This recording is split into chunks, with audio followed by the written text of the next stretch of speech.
Welcome to केकेस kitchen. आगे आपका दोस्त पूंज कनेरिया एक स्वादिष्ट रेसिपी लेके केकेस किचन में बनाने वाला है रसा आलू और मसाला पूरी।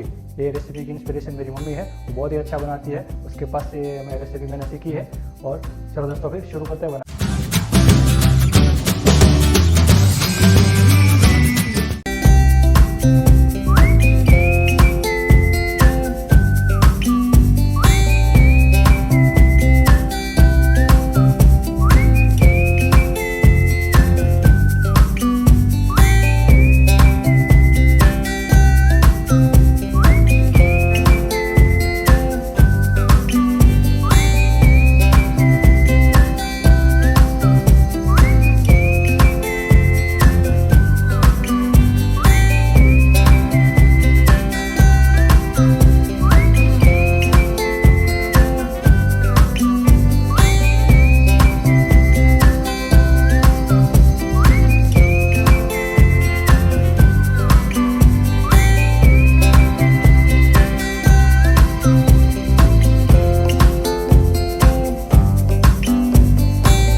हमारी मसाला पूरी और रसा आलू की सब्जी या तरी वाले आलू भी कहते हैं, दोनों बन के रेडी है। आप लोग की रेसिपी पसंद आई तो ज़रूर लाइक करिए और शेयर करिए अपने फ्रेंड्स और फैमिली में, और सब्सक्राइब कर दीजिए केकेस किचन को। आपका दोस्त कुंज नई नई स्वादिष्ट रेसिपी लेते आता रहेगा केकेस किचन में। जुड़े रहिए मेरे साथ केकेस किचन के साथ। Thank you for watching. मिलते हैं नेक्स्ट रेसिपी में।